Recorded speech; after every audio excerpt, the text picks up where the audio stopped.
llamo Cata Zapata, soy diseñadora gráfica e ilustradora botánica. Soy la fundadora de Save the Date Projects, una tienda online de acuarelas, papeles de pared e invitaciones de boda. Además, he colaborado con marcas como Multiópticas y Real Fábrica. Nací y me crié en Medellín, la ciudad de la eterna primavera. En mi niñez me encantaba evadirme del mundo, pintando coloridas ilustraciones. Y desde ese momento me he centrado en las plantas y en sus colores. Lo que más me fascina es retratar con el máximo realismo posible lo que hay en la naturaleza. Y la mejor forma para hacerlo es cuidando cada mínimo detalle y trabajando las tonalidades, los volúmenes y las texturas con la acuarela. En este curso de doméstica aprenderás a crear ilustraciones botánicas realistas a través de la observación de la naturaleza.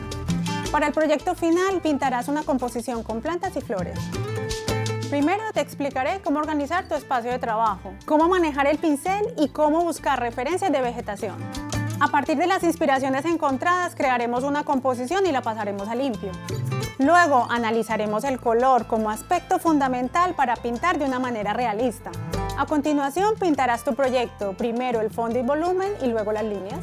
También veremos cómo incide la luz sobre los elementos a dibujar, cómo recrearla a través del blanco y cómo realizar los retoques finales.